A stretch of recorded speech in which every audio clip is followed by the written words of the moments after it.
5절까지 말씀을 같이 읽겠습니다. 시작. 하나님이여 나를 판단하시되 경건하지 아니한 나라에 대하여 내 송사를 변호하시며 간사하고 불의한 자에게서 나를 건지소서. 주는 나의 힘이 되신 하나님이시거늘 어찌하여 나를 버리셨나이까. 내가 어찌하여 원수의 억압으로 말미암아 슬프게 다니나이까. 주의 빛과 주의 진리를 보내시어 나를 인도하시고 주의 거룩한 산과 주께서 계시는 곳에 이르게 하소서. 그런즉 내가 하나님의 제단에 나아가 나의 큰 기쁨이 하나님께 이르리이다. 하나님이여 나의 하나님이여 내가 수금으로 주를 찬양하리이다. 내 영혼아 내가 어찌하여 낙심하며 어찌하여 내 속에서 불안해하는가. 너는 하나님께 소망을 두라. 그가 나타나서 도우심으로 말미암아 내 하나님을 여전히 찬송하리로다. 아멘. 기도하시겠습니다. 하나님 아버지, 오늘도 주일을 맞이하여 첫 시간부터 주님 앞에 예배로 시작합니다. 하나님 아버지, 이 예배 가운데 오늘도 임재하여 주셔서 우리의 예배를 받아 주시옵시고 또한 이 시간 선포되어지는 말씀을 통하여 하나님의 영광을 드러내시고 많은 이들이 하나님의 말씀을 듣는 역사가 있게 하여 주시옵소서. 유튜브로 방송되어지는 이 설교를 통해서 하나님의 영광이 나타나게 하시고 생명이 전파되게 하시고 많은 이들이 하나님 앞에 돌아오는 역사가 있게 하여 주시옵소서. 하나님의 크신 은혜가 이 시간 임하시기를 원하오며 또한 오늘 있을 모든 예배마다 하나님께서 임재하셔서 예배의 감격이 있게 하여 주시고 하나님의 능력을 덧입고 영광을 덧입는 시간 되게 하여 주시옵소서. 온전히 하나님께 모든 영광을 돌려드리오며 예수 그리스도 이름으로 기도드리옵나이다. 아멘. 우리가 이 땅을 살아가면서 억울한 일들을 많이 만나는데요. 다윗처럼 억울한 일을 많이 만난 사람도 그렇게 많지 않을 것입니다. 다윗은 신실한 사람이었습니다. 그래서 다윗은 어린 소년의 몸으로서도 하나님과 이스라엘을 비난하는 욕하는 골리앗 앞에 서기를 주저하지 않았습니다. 골리앗은 엄청난 거인이었고 장사였는데 그런데 그 어린 소년이었던 다윗은 용감하게 그 앞에 나아가 여호와 하나님의 이름으로 싸워서 이겼었습니다. 그리고 사울의 신하로 들어가서 사울을 위하여 얼마나 열심히 최선을 다해서 충성을 다하고 싸웠는지 모릅니다. 그런데 거기에 대한 반응은 신하들의 시기였고 또한 사울 왕의 시기였었습니다. 그래서 어떤 많은 신하들이 사울 왕에게 다윗을 모함했었고 또한 사울도 다윗을 시기를 해서 끊임없이 억울한 일로 다윗을 죽이려고까지 했었던 것이죠.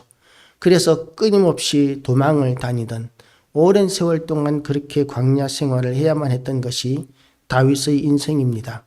자기가 뭔가를 잘못했기 때문에 그런 일을 당하는 것이 아니라 억울한 누명을 쓰고 억울한 이야기를 듣고 그런 일을 당하는 것이죠. 그러니까 이 다윗은 그런 상황 가운데서 하나님 앞에 간구하고 기도합니다. 하나님이여 나를 판단하시되 경건하지 아니한 나라에 대하여 내 송사를 변호하시며 간사하고 불의한 자에게서 나를 건지소서. 이 악한 자들이 이 왕 앞에 억울한 말로 이렇게 이야기를 하면서 다윗의 것을 빼앗아서 자기들이 소유하려고 합니다. 소송을 하고 고발을 하는 것은 다윗이 가지고 있는 명망과 신뢰와 영광을 가로채고 싶은 것이죠. 그런데 그런 송사에 대해서 다윗은 하나님 앞에 간구합니다. 나를 판단하시되 하나님께서는 다윗의 모든 것을 아시기 때문에 그들이 하는 모든 거짓말들을 다 꿰뚫어 보시고 속지 아니하신다는 것이죠. 그래서 하나님은 나를 판단하신다라고 이렇게 이야기합니다. 다윗은 이렇게 억울한 일을 당해서 하나님 앞에 기도하는데 어떤 사람들은 하나님은 우리의 모든 상황을 아시기 때문에 우리는 그렇게 기도할 필요가 없다라고 이렇게 이야기하는 사람도 있습니다. 그런데 하나님께서는 우리의 속을 다 알고 계시기는 하시지만 그러나 우리가 정직하게 하나님 앞에 우리의 모든 상황을 우리의 모든 속마음을 하나님 앞에 정직하게 아뢰는 그런 믿음을 원하십니다. 그래서 하나님께서는 이런 다윗의 기도를 기뻐하시는 것이죠. 경건하지 아니한 나라에 대하여 내 송사를 변호하시며, 나라가 재판하는데 불의합니다. 경건하지 않습니다. 정의로운 재판조차도 하지 않습니다. 신뢰할 수 없는 재판을 한다는 것이죠. 우리나라도 사법부의 신뢰도가 세계 최하위를 기록하고 있다고 합니다.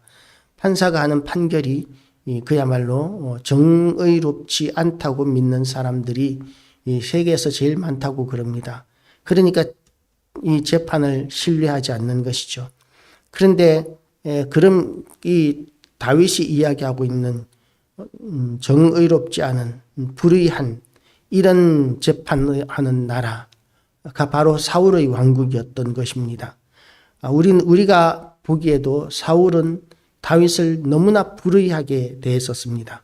억울한 줄 알면서도 다윗이 자기에게 방해가 되고 또한 위협이 된다고 생각을 해서 끊임없이 죽이려고 했던 것이죠.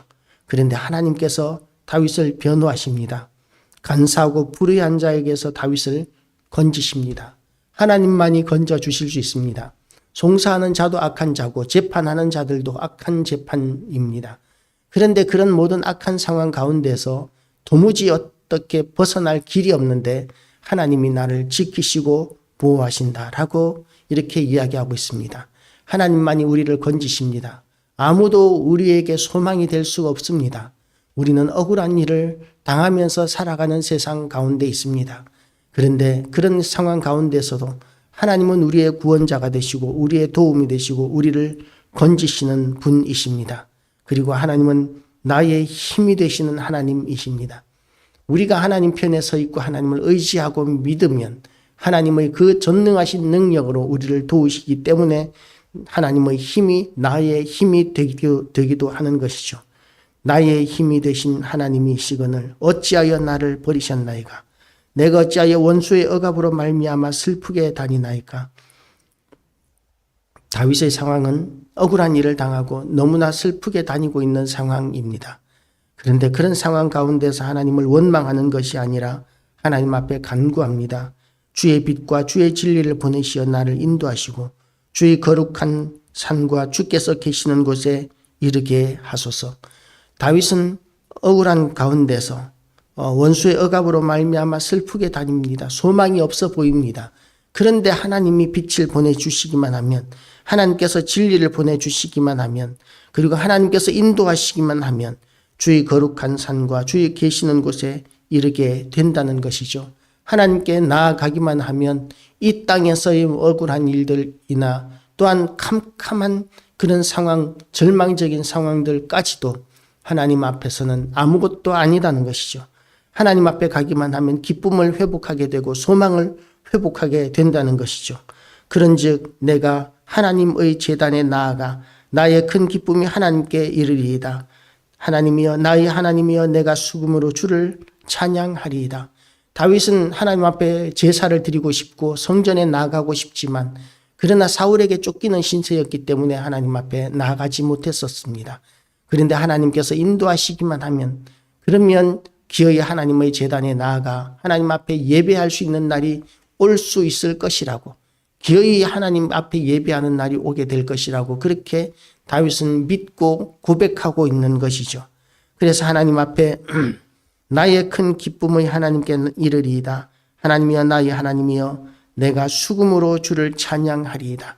그렇게 하나님께서 내 기도를 응답해 주시고 나를 인도해 주실 줄로 믿고 하나님을 찬양하고 있는 것입니다. 상황이 바뀌지는 않았지만 내가 기도했기 때문에 하나님께서 이루어 주실 것이고, 그렇기 때문에 기뻐하고 하나님을 찬양하겠다고 고백합니다. 내 영혼아, 내가 어찌하여 낙심하며 어찌하여 내 속에서 불안해하는가? 지금 상황이 바뀌지 않았기 때문에 내 영혼은 그렇게 낙심하고 불안해하는 것이 정상입니다. 그런데 믿음의 눈을 뜨면 어떻게 됩니까? 너는 하나님께 소망을 두라. 하나님이 우리의 소망이십니다. 우리의 구원이시고 우리의 희망이십니다. 그가 나타나 도우심으로 말미암아 내 하나님을 여전히 찬송하리로다. 하나님은 처음부터 우리를 도우시고 여기까지 인도하셨습니다. 그리고 앞으로도 하나님께서는 우리를 도우시고 인도하실 것입니다.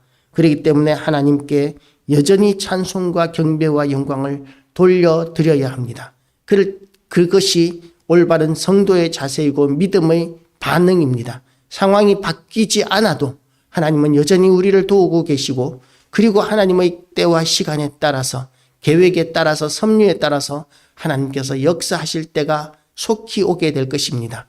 그 속히 오게 될 것에 대한 소망을 가져도 괜찮습니다. 왜냐하면 하나님은 전능하신 하나님이시고 또한 하나님께 소망을 두라고 성경은 이야기하고 있기 때문입니다. 그래서 우리는 하나님 앞에 기도하면 이루어진 것처럼 믿고, 그리고 기뻐하고 찬양하고 즐거워해도 괜찮습니다. 하나님께서 우리에게 약속하신 것이기 때문입니다. 그것이 또한 믿음의 반응이기 때문입니다. 우리가 그런 견고한 믿음, 그런 놀라운 믿음을 우리 모두 다 회복하게 되시기를 주님의 이름으로 축복합니다. 기도하시겠습니다. 하나님 아버지, 우리가 당하는 모든 억울한 상황들을 감찰하시는 하나님께 오늘도 찬양과 경배와 영광을 돌려드립니다. 원수 앞에서 우리는 참으로 슬프게 다니고 있는 상황들이 너무나 많습니다. 우리의 억울한 상황을 생각하면 목이 메이고 눈물이 터져 나오는 때가 너무나 많음을 고백합니다. 우리의 상황이 너무나 어둡고 절망적이고 너무나 아파서 하나님 아버지, 우리가 낙심하고 있는 상황들이 너무나 많음을 고백합니다.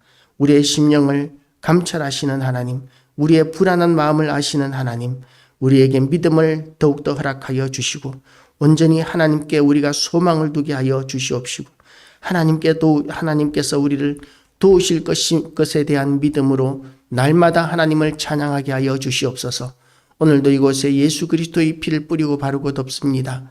하나님 아버지, 또한 이 땅에, 아버지, 이 팽성 지역에, 또한 이 평택 지역에 예수 그리스도의 피를 뿌리고 바르고 덮습니다. 이 땅이 거룩한 땅 되게 하시고 부흥하는 땅 되게 하여 주시옵시고, 하나님의 놀라운 역사가 나타나서 하나님 아버지, 이곳이 참으로 하나님의 은혜가 넘치게 하여 주시옵소서. 교회가 채워지는 역사를 허락하여 주시옵시고, 하나님 아버지, 지금까지보다 더 큰 일들을 감당할 수 있는 교회가 되게 하여 주시옵소서. 모든 영광 하나님 앞에 돌려드리오며 예수 그리스도 이름으로 기도드리옵나이다. 아멘. 하늘의